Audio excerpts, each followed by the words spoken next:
Hello everyone, in this video I'd like to share you a business problem that I've been facing for what I was using some recent updates from Microsoft Power BI.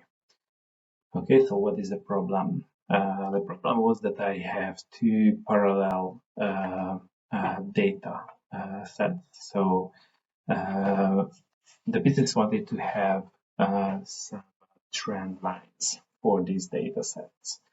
I will show it through this current demo data set by Maven's Workup Challenge. And what you can see here that this is Spain international matches goals within the year 2021. This is by month, and it's showing that how much Spain scored and how much goals Spain got from its opponents. So the challenge is that we need trend lines for both series on this single chart. Okay. So you may be aware of that Power BI have its inline capability to show trend lines, but actually this is limited. So you can see here that the trend line is not here. So I'm having these categorical labels here. And for categorical data, trend line is just not available. One thing that we can do is that we can change this categorical axis to a continuous axis. So I have another dimension, it's called the year-month order, that is basically a scalar value. Okay, so it's the years multiplied by the 100 plus the months. So if I'm changing the graph, removing this and adding this one, now you will see that this is becoming a continuous series. So if we check the x-axis, it's showing this is continuous. We can change it to categorical, so we will have the same value, but we can sort it by the year months in an ascending way. This is the same as we have March, June, July, etc. But we go back to the continuous, and if we are in this continuous mode of the x-axis, we already can see this trend line. If we turn it on, this is showing one trend line for us, but this is combining the series by default, so we have to switch it off. We can see that, voila, there are two different trend lines. One is showing the goals scored, and one is showing the goals against. It's very good. We have it well. So what happens if we change it back to categorical? Then, okay, this is not showing anymore. Continuous is here showing, but categorical is not showing. It doesn't matter, it's good for us, but it's definitely this axis is not something that our business users usually read well. Okay, so they don't really understand that this is really 2021. So what I'd like to give them is a proper x-axis, a categorical x-axis with the proper month names intact. But if I change it back to categorical, then the trend lines will disappear. So the solution for this, what I found, is Microsoft, one of the new Microsoft release, that is the measure-driven data labels. I can use this this new release as a workaround to create an alternative x-axis.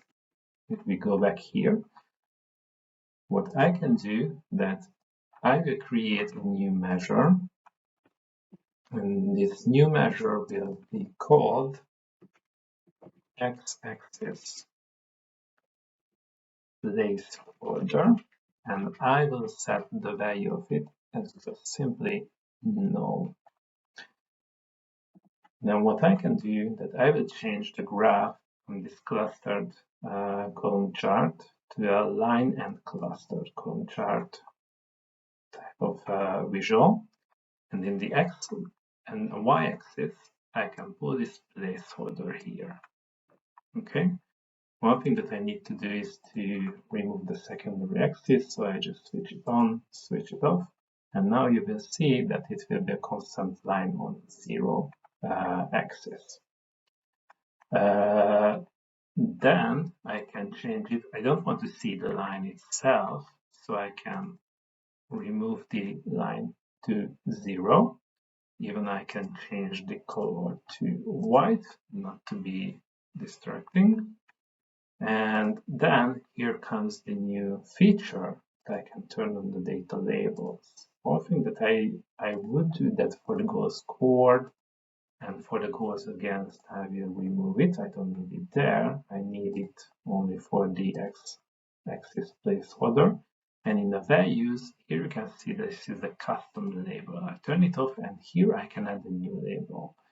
What is the label that I would edit here? So for this, I will create another new measure, and it will be called the x-axis label. And the only thing that I will do is that to the selected value that will be selecting the year months, not the year months order that we have currently on the x-axis, but the year months that is shown in a string format. I'm having this new label, and I'm going back to the settings here in the data labels, custom label, and now I'm adding this new field from the 10 trend measures. It's the x-axis label. Here you can see it's showing up already in the proper categorical format. Okay, so just a few minor fine-tuning is needed. One thing that I will do, and I will change the color to a little bit more emphasized color. I can make it a little bit bigger, and in the background, I will change the background to be just 20% transparent, and I will change it to light gray to make it more visible for the users. So now I have this alternative x-axis at the chart.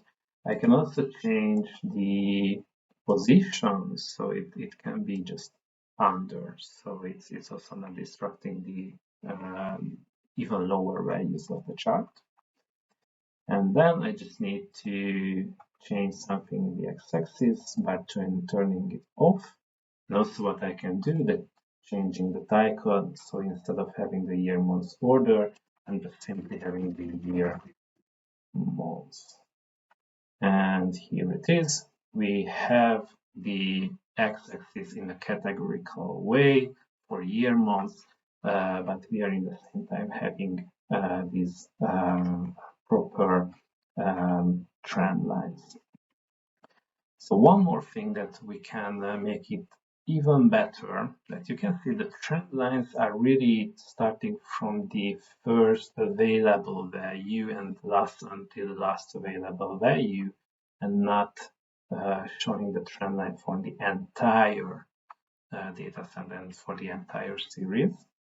So for that, we can even go further and utilize another capability that Power BI just released, that is the LinestX and the LinestX function. With that, we are able to create some very good trend lines. So for that, I will suggest you to see some blogs from Daniel Mazyuk with the simple linear regression in DAX. It's a very good article that is showing how to set up a linear regression pattern. This was just before the Linest function created, but this is a very good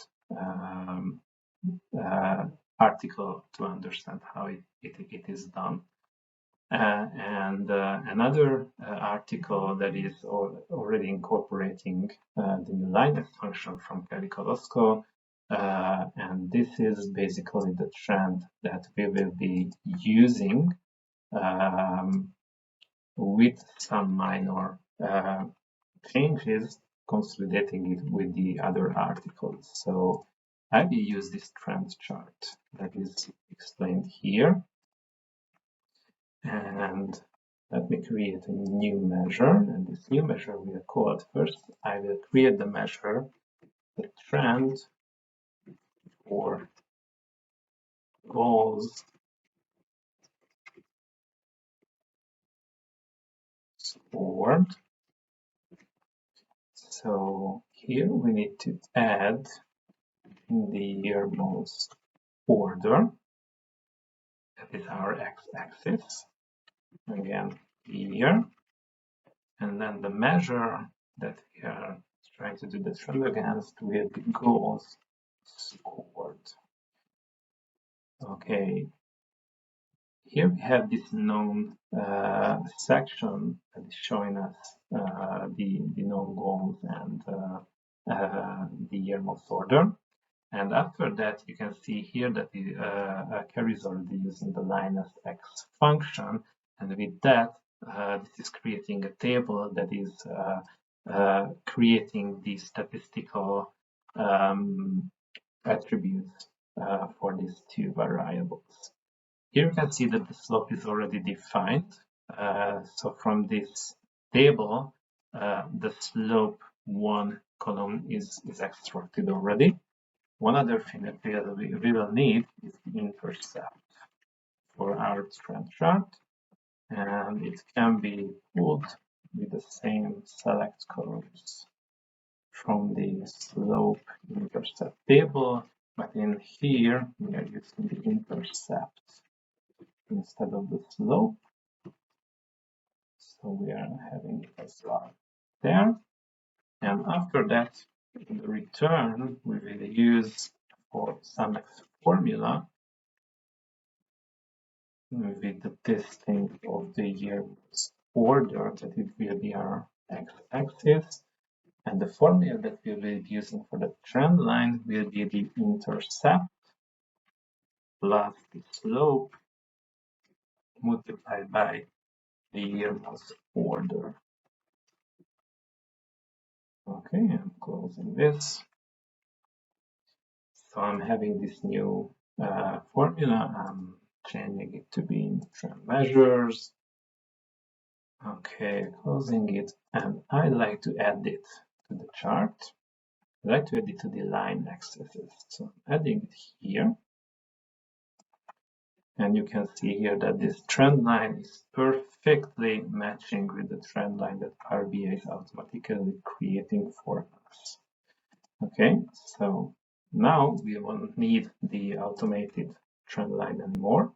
So I will switch it off. Okay, you will see that the trend line also disappears. This is because for the first trend line, the first line that we created for the alternative x-axis, we remove the size of the line. So we can go back to the lines, and instead of having the all series for the trend in the shape, we can just make it with a 3 pixels stroke. We want a dashed line that is showing us the trend. I'm going back here. I'm making it yellow, just like the goals scored, and I think I won't need data labels for this. Just showing us the trend. It's showing us the trend very good. It's not limited to this to March to November, but it's for the entire period that I have available in the selected time scope.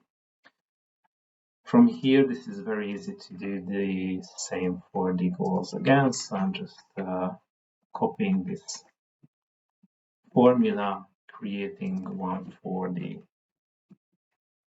against,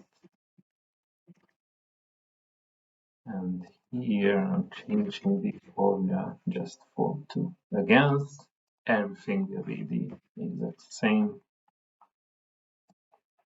Okay, closing it, and then I can pull this one to the other one. So you can see here some formatting is also needed here. I want to have it with red. The shape for the goes against should also be 3 pixels and dashed. And I don't want to have data label for this. Great. So I have the proper categorical axis, I have the columns, and I have the proper trend for both data series in this chart. The last minor fine-tuning would be here to modify the legend. So this x-axis placeholder is really not something that business users will understand. So I'd like to remove it from here as it's possible. So the only thing that I will do that I will change the name of it to just a single dot. This is not distracting anymore for the clients. And then the only other thing that we can do in the legend that we can change the style to line and markers. So then this is showing properly that we have the goal score that goes against in the column layer, column part, and with the dotted lines, we have the trend for goal scored that goes against. That's it. So I hope you like it, and thank you for watching this. Bye.